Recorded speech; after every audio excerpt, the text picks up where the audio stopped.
我见过他的主治医生了。医生怎么说？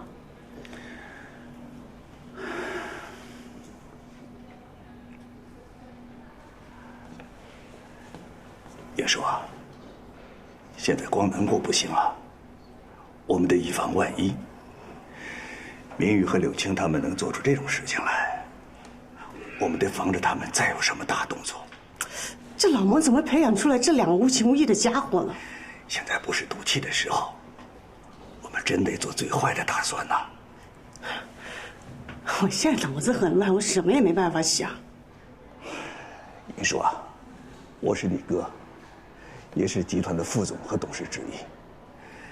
在这个非常的时刻，我就得站出来，维护整个家族和集团的利益。你看，我起草了一个声明，你看一下。只要你能在上面代替蒙总签个字，我就可以替代蒙总履行整个集团的管理权。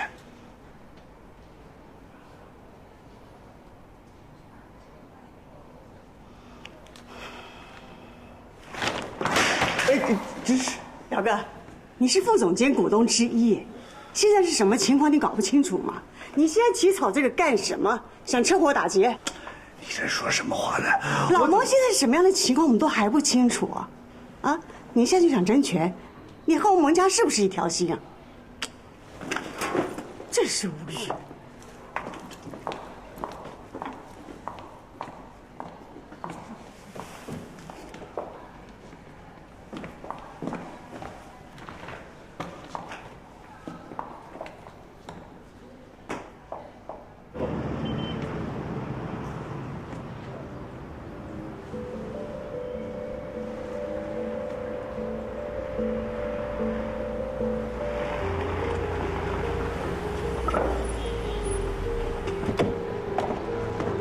人呢？蒙总，二位现在最好不要上去。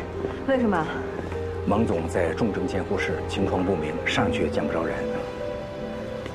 咱们集团各路大神都在上头，找人医院打探情况。人医院有纪律，谁也不肯说话。哎，等会儿，蒙太太一家老小也在上头，情绪极不稳定。你现在上去够呛。这老毛说的对，人少落不在。这就天王老子在，我也得上去。哎，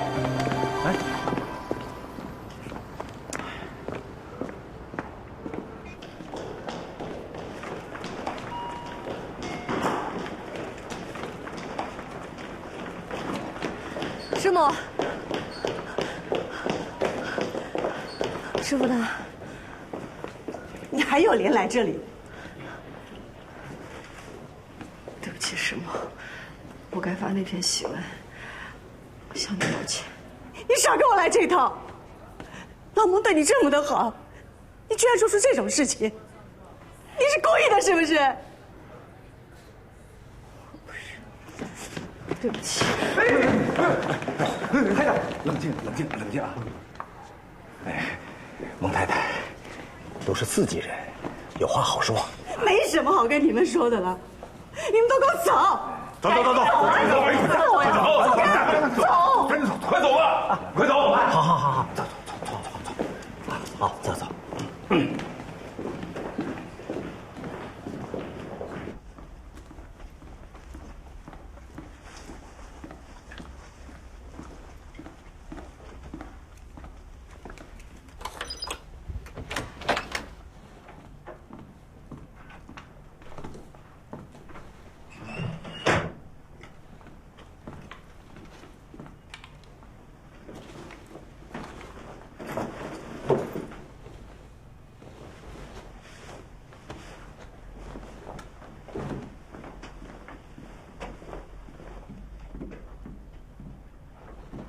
宝宝睡了，我给你打包了，赶紧吃饭啊。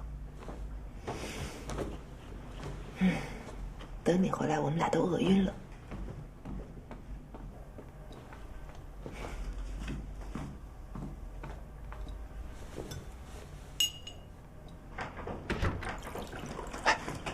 赶紧吃东西啊！明玉已经叫过了，我跟宝宝吃完了。待遇不错呀，啊！看来明玉啊，对你和宝宝是真上心。你人怎么这样啊？怎么了？在你们家人面前，你有必要那么装吗？你就不怕明玉揭了你的底，抖出你失业的事儿？你好意思在他们面前装腔作势吗？失业怎么了？在美国失业很正常，失业了那就找份更好的工作。我有说错吗？我看你就是一扩就变脸的那种人，更何况还没扩起来。我怎么就变了啊？我怎么变了？行了，你别跟我说这些，我就问你，我们的方案你说了吗？他们同意了吗？同意了。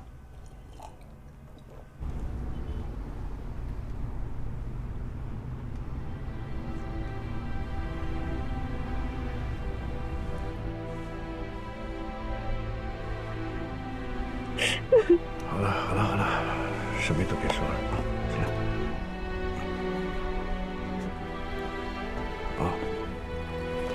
好，走吧。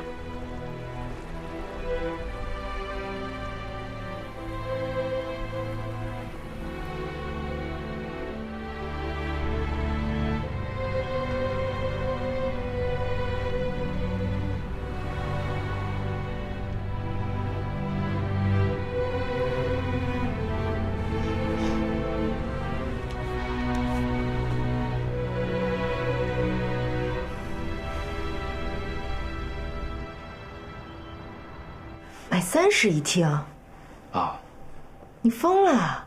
刚开始不是说好要买2室吗？我想着，以后咱们肯定要给咱爸请个保姆的吧？那咱爸一间，保姆一间，我们去了不就没地方住了吗？那卖老宅的事儿你说了吗？没说。钱谁出？我们呀。你说要买房，明成就没说帮着出一点，因为这是给爸养老住的，他也应当出份力呀。哎呀，老二又没什么积蓄，说了也白说。谁有积蓄呀？啊，谁不是从牙缝里挤出来的呀？再说他俩收入又不差。可是我看明成没有出钱的意思呀。那什么意思呀？你一个人出啊？凭什么啊？我们不是说好了由我们出钱去买这个房子的吗？那我们出钱，房子自然去写我们的名字，表面上是咱爸住，这不也是我们这个投资吗？苏明哲，你别在这跟我断章取义。我是说了，钱可以由我们出，但前提是我们得把老房子卖了，然后买2室1厅。现在你老房子不卖，又换成了3室1厅，你什么意思啊你？哎，行了，别生气嘛。我一开始是想说卖老房子的事儿了，可是一提到老房子，我心里面就特别不舒服，全是对以前的一种记忆。再说了，以后我会在国内的生活比较多，按照我现在1个月的工资，我只要节省一点开支，肯定可以还钱房贷的吗？你的工资扣去杂七杂八的税，再扣去我们在美国的房贷，还要再扣去你在国内的开支和给你爸爸雇保姆的钱，你有没有想过留给我跟宝宝的有多少？我算过了，每个月可以给你寄1000美金。1000。如果我在美国自己带宝宝时候支持不住了，我得把我妈请过来照顾吧。我的工资加上你给我的1000美金，怎么够用啊？你还说让我辞了职跟你一块儿回国呢？如果我要真辞了职，咱们还不得喝西北风去？哎呀，不至于这样嘛。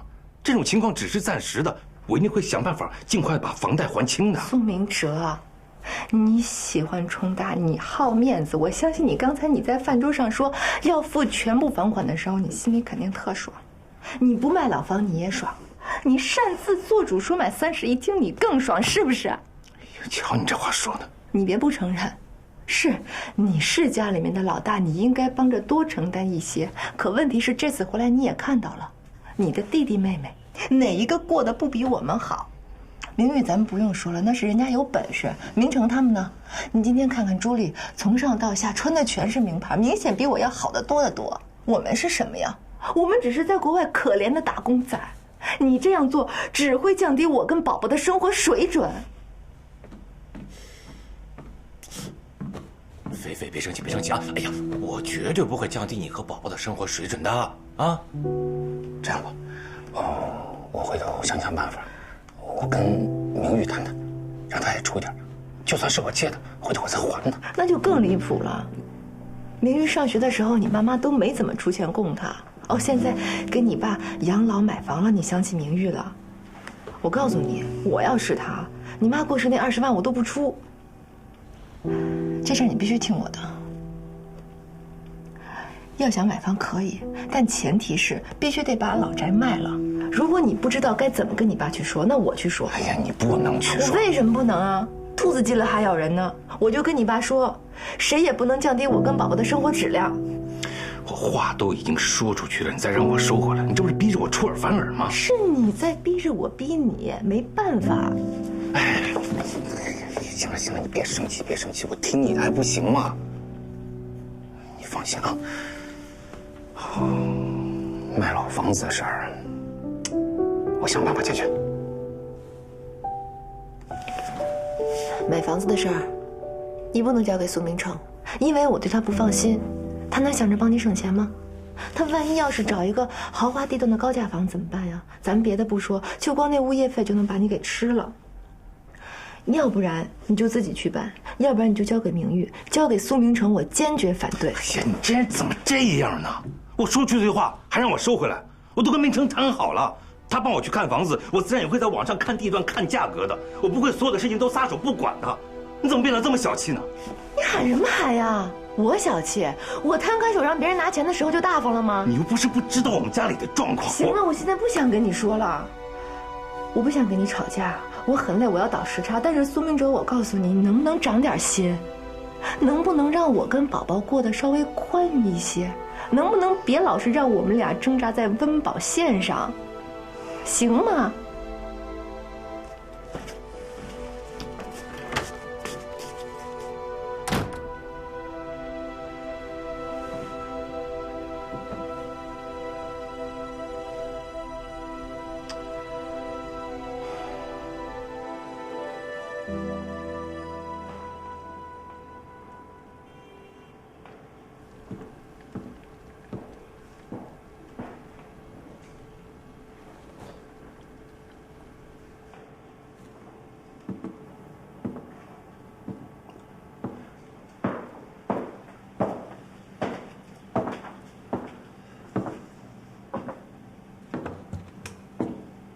想好要吃什么了吗？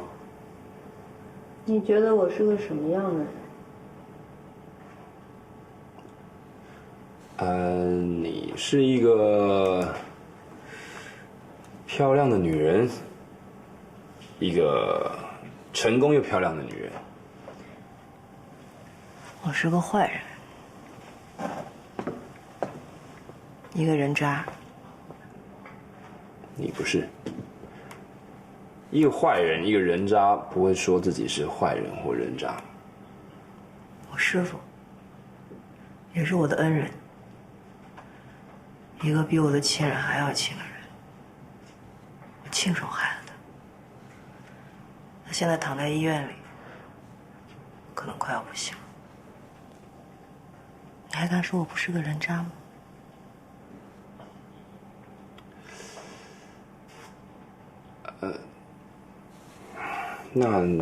那他现在怎么样了？不知道。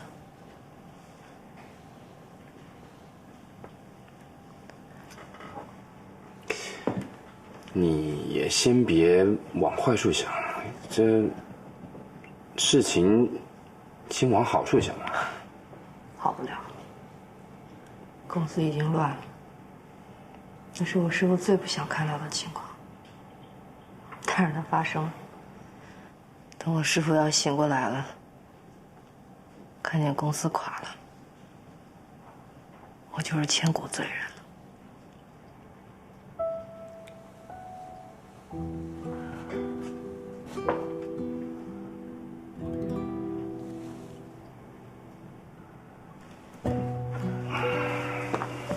一切都完了。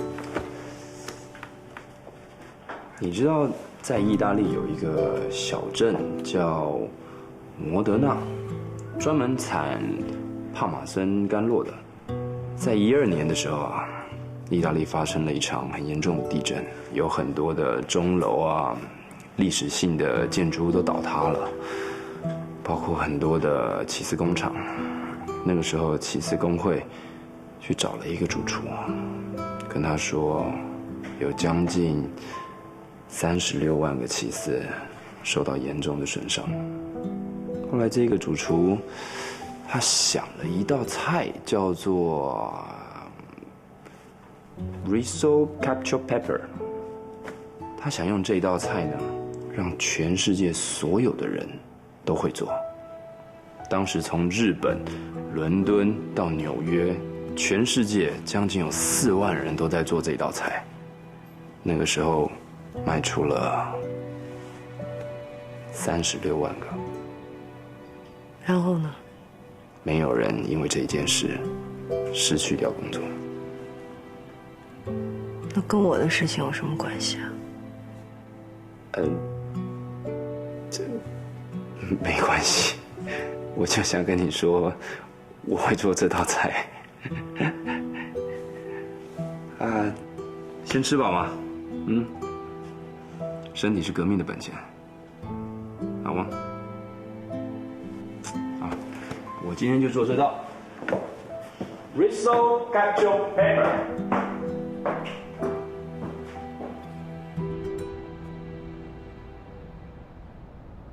蒙太太，你今天约我来，如果有什么事儿，你尽管说。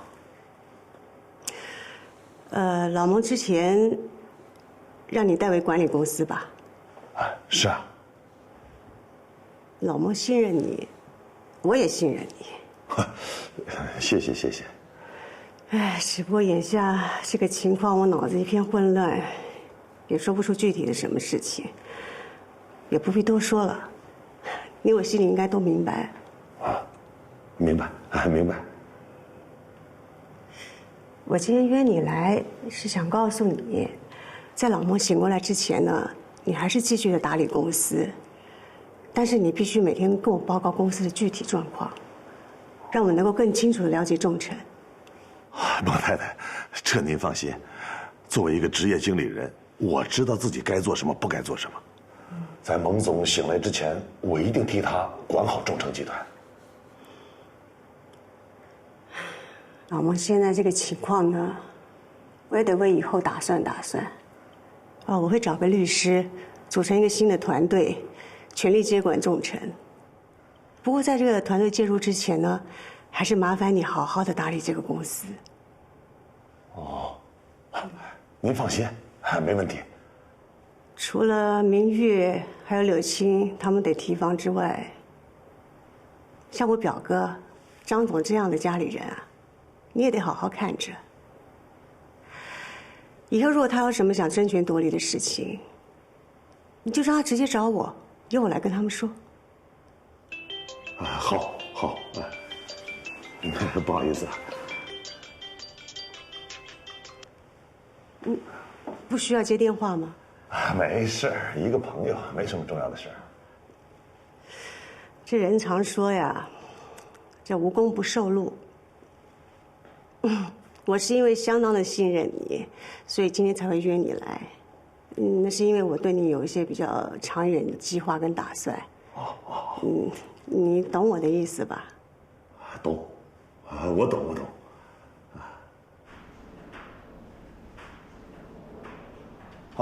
张总，不好意思啊，刚才跟朋友谈事儿，不方便接您电话。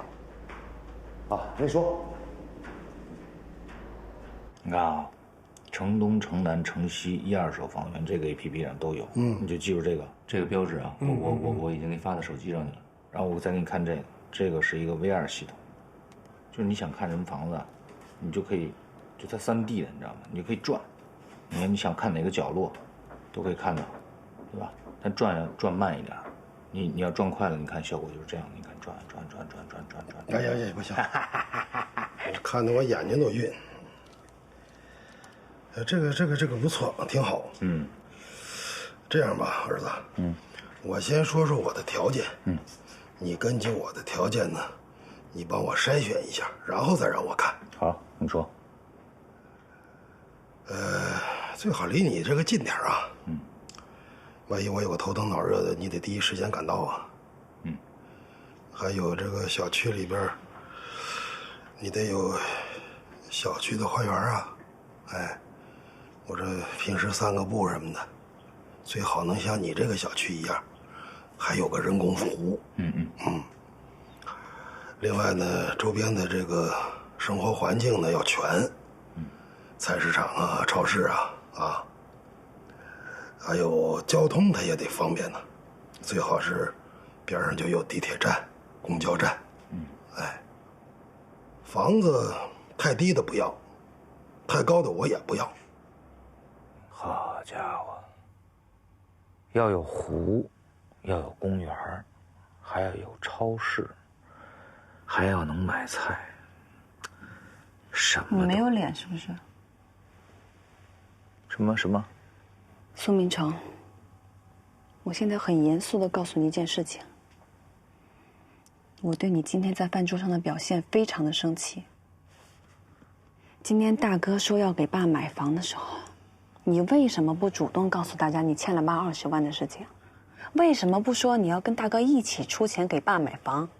你非要等着有一天爸跟明玉先把这事说出来，啪啪的打咱俩脸，你心里舒服了是吧？我告诉你啊，你要是不早点去跟大哥把这事解释清楚了，从现在开始，我就再也不见你们苏家人，我没脸见他们。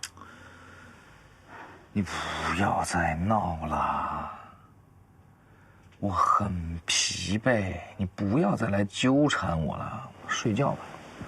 你还有脸睡觉啊？那不睡怎么办呢？你有钱吗？你还，你就光要你的面子。要不咱卖车？行啊，卖。好啊，卖车投资，投完资以后一把还清。想得美，卖车是为了还钱，不是给你投资的。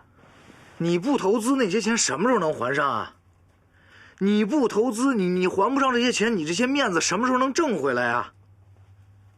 还有，大哥买房摆明了就是为了投资，人家那笔账算得清清楚楚的，你跟着瞎凑什么热闹啊？死要面子活受罪，你这太要面子，这性格缺陷，你知不知道？你胡说什么呢？大哥怎么想是他的事情，他欠家里钱了吗？你欠了家里20万，你在做什么？啊？你有脸说别人？我就问你一句话，你什么时候去跟大哥坦白实情？永远不会去。你去不去？不去。你出去。可以。苏明成，你给我回来！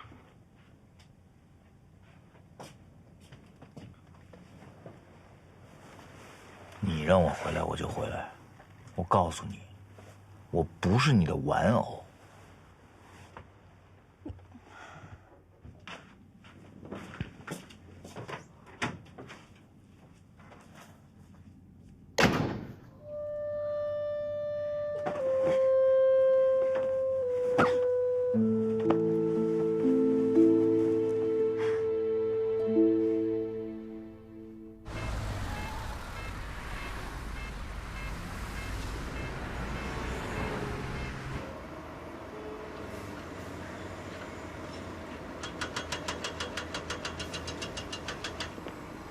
我在众城这么多年了，什么风言风语没听过。今天你正好来了，那就亲自问问你。传闻是真的，是我向蒙总发的檄文，对抗他的监理制度。好厉害！您是公司元老，您帮我分析分析，以蒙总的个性，他会被我这一纸檄文就打倒吗？您不觉得太不像他了？可我听张副总说，他问过院长和主治大夫，没有眼见为实，谁都没权利下定论。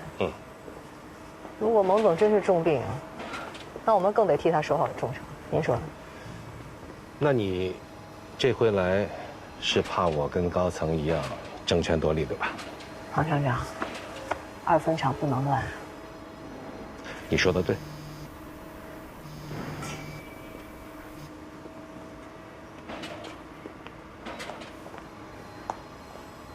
明总啊，你别看我现在2分厂啊，一片平静，可下面暗潮涌动，各种谣言都有。再说了，蒙总现在生死未卜，真到了木已成舟，想通过什么法律手段来争取自己的利益，那可就太难了。所以现在好些人趁着公司混乱，浑水摸鱼，能捞多少是多少。我只关心您怎么想。我当然不会闹了，但是我下面的人那就说不定了。好，我今天来就是来跟您和您下面的人吃个定心丸。您跟大伙说，只要把事情做好了，不管总公司有任何的变化，都不会少了大家1分钱。你说了算吗？有老毛在，我会控制好3个分厂的财务支出的。万一老毛的权利被交接了呢？不可能，我向您保证，我已经跟1分厂和3分厂都谈过了，他们也向我保证了，蒙总的病情还没有明朗之前，绝不会出意外。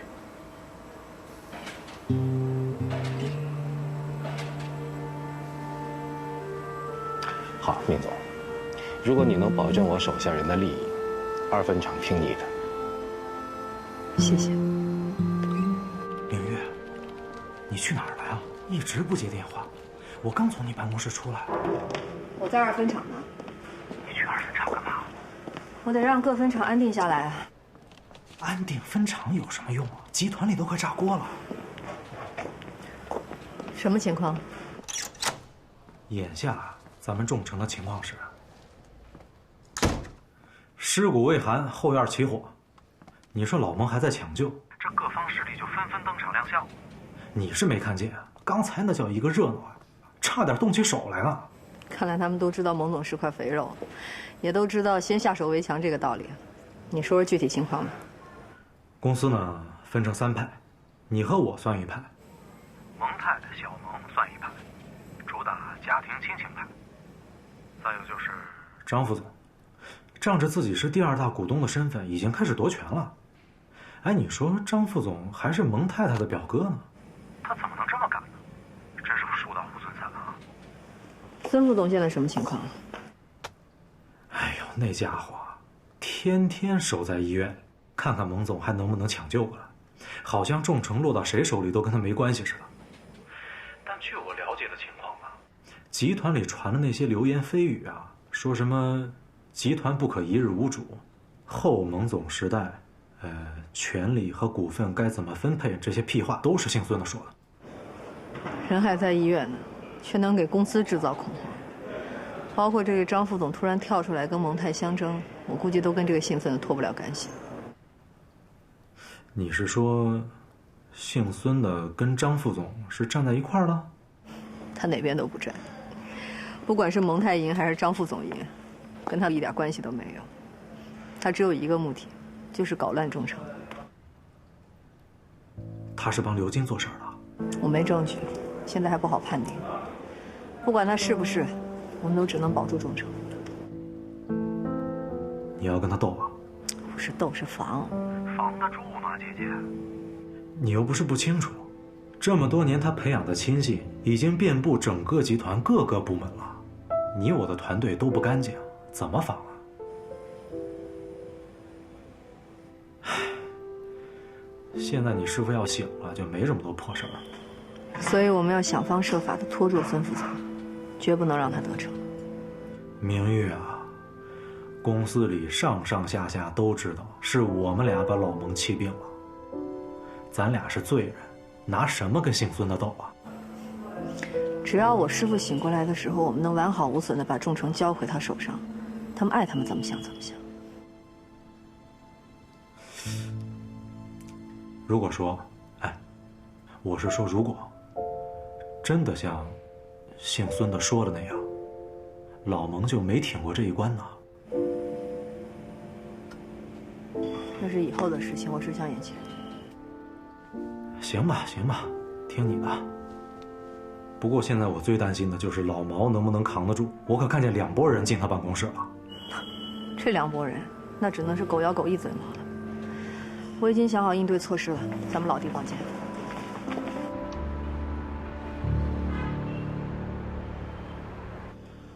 毛总监，我是受蒙夫人和蒙公子的委托，要求你立即封存集团公司所有关财务账目的全部文件，并交由我全权暂管。人我已经带来了，咱们可以开始交接手续了。老毛，咱们这可是集团公司，可不是什么家庭事务。张副总让我转告你，从今天开始，你们财务部就可以停止一切的工作了。而且从现在开始，任何人都不能从财务部里拿走任何一张纸。老王，你放心啊，今天我们哥几个过来呢，就是来帮你维护你们这儿的安全和秩序。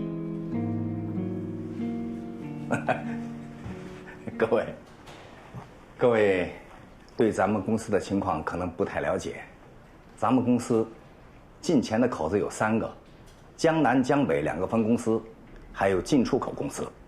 你们要的财务报表都在他们那儿，你们得找他们要去。另外，保护的话，要先保护他们。啊，打电话的时候别忘记告诉蒙泰和张总，我呢刚刚接到江南、江北2个分公司的通知，他们说，从今日起，只要蒙总1日不醒，他们就1日不向总公司进行财务结算。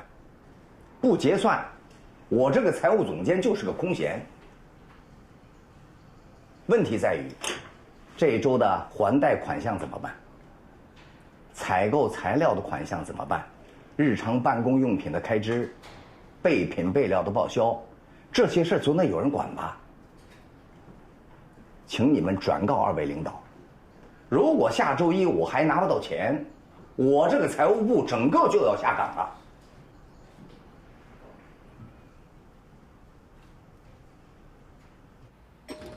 孙总好。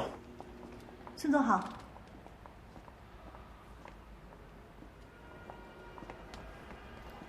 孙总。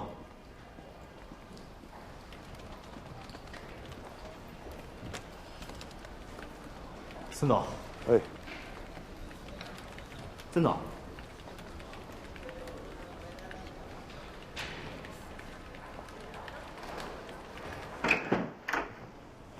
哟，孙副总，你到底是站在哪边啊？不是说好了帮我的吗？怎么又去帮我表妹了呢？是故意挑拨我们的兄妹关系吗？张总，您这话什么意思啊？什么意思？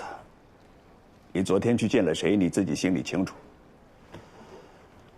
哦，哎呀，张总，既然你知道了，我也就不瞒你了。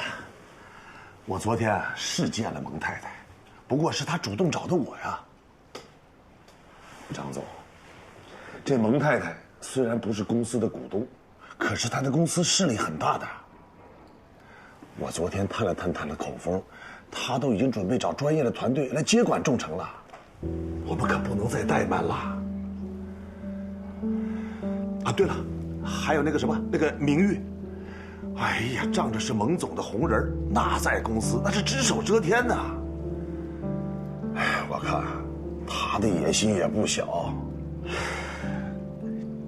今天，我的人去老毛那儿要求财务交接，跟老毛说，只要蒙总1日不醒，江南江北就停止和集团公司的每日结算。啊？这怎么能这样呢？啊，这不是明目张胆的要另立山头了吗？这太过分了，这个。张总，众诚啊，真的已经到了最为难的时刻了。你要再不应对，这公司可真都是人家的了。怎么应付？召开公司的高层会议，要求查账。逼江南江北和各中层交权，这样才能保住集团利益，它不外流啊！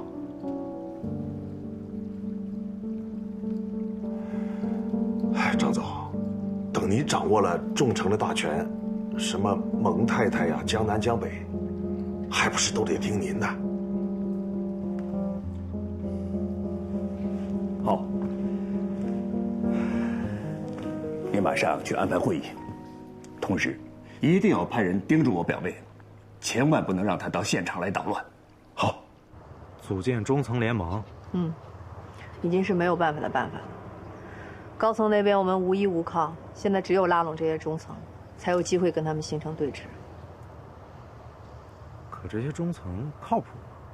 再说了，这些高层老总他也不是吃素，我们能想到，他们也能想到，肯定早就拉拢这帮人。张副总和蒙泰都有亲戚在中层队伍里，这帮人是拉不拢，也没必要拉拢。那些外聘的职业经理人吧，个个插上尾巴比猴都紧，现在都是保持中立的态度。我最担心的就是孙副总了，他一定会拉拢这帮人来稳固自己的地位的，所以我们得先下手为强，让他们跟我们先形成统一战线。行，我知道了。集团临时会议啊，时间是明天早上9点，所有中高层都要参加。这么突然？孙副总通知的。蒙太出席吗？监事会好像以他不是董事的身份拒绝他参加。那就有热闹看了。怎么了？你有办法？哎，你今晚抽空去找一趟蒙太来。我找蒙太，那我不找死吗？你那么帅，蒙太怎么舍得让你死？那我找他干什么？单迎风，点鬼火。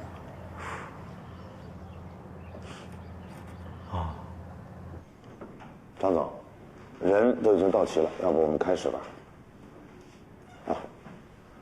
各位，集团公司现在的现状你们也都清楚。今天召开这个董事会，是根据张总及各位股东的意见，对集团公司各部门的账目进行严格审查。老毛，这么重大的决定，不是应该在集团董事长在场的情况下才能提出的吗？孙副总，您是职业经理人，这常识你应该比我清楚啊。蒙总在医院的病床上生死未卜，他怎么管集团公司的事啊？那我们就不能等等了吗？您这么着急开董事会，您是觉得蒙总醒不过来了，还是担心他突然醒来？你这是什么意思啊？哼，我还这样问你呢，为什么你的江南公司停止了对集团的每日结算呢？就是为了防止意外啊。我们也是为了怕那些不怀好意的人会搞垮忠诚啊。别说的那么好听，谁不知道蒙总是怎么住的医院呢？谁不知道你们两个写的那个檄文针对的是谁吗？要说有野心呐，你和刘总才是想把公司据为己有的人。哎，姓孙的，你怎么说话啊？别乱扣帽子，你有证据吗你？那你为什么怕查账啊？难道你们江南江北不干净吗？孙副总，在座的各位，你们谁的账可以随随便便的查？经得住查吗？真查出问题来，你们担得了责啊？是啊，这个账怎么可以说查就查的？蒙总现在在医院里，现在查账不是趁人之危吗？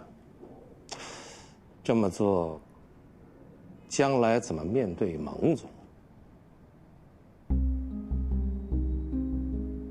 孙副总，您可是整个集团公司的副老总啊！蒙总信任你，让你代为行使权力，管理众诚。难道您不清楚，停业查账对企业造成的损害和正常工作运转的损失吗？好，就算你们说的都有道理，可是我作为公司最大的股东，难道就没有权利代替其他股东要求查账吗？张副总，您是公司大股东，您当然有查账权利啊。但您能不能稍微跟我们解释一下，究竟现在是账目上有问题啊，还是财务上有重大的疏漏啊？众诚集团突然查账，造成的经济损失和外界对公司的猜测，咱们谁能担得起啊？要我说，公司现在一切运转正常，完全没有查账的必要。他突然来这么一出，他不得不让人浮想联翩。反正我个人怀疑，咱们在座的人里有刘晶的内奸。内奸？什么内奸？你说清楚。放心，肯定会有水落石出的时候。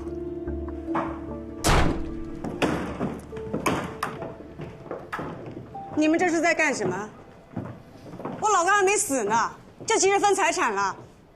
众诚集团是我爸的，是我们蒙家的，你们谁敢抢夺资产，我让他以后没有日子过。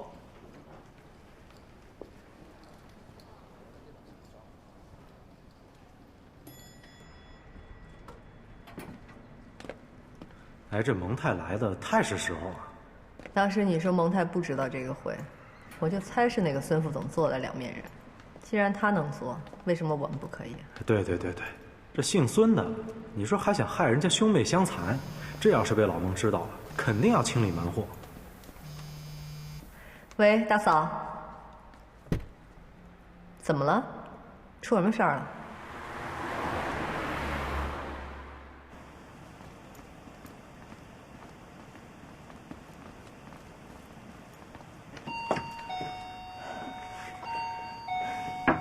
我们看看谁来了。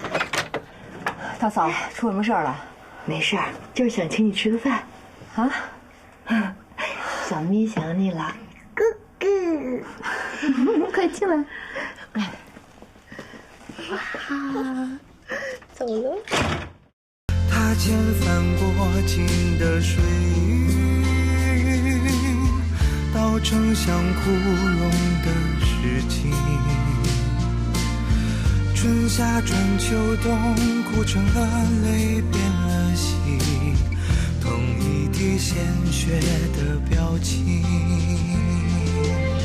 轻轻拥抱是那么轻，却是一辈子的远行。聚散与挂念，成长自一个门庭。叫天涯，也许得意是一，也许怎么都别忘了一双臂。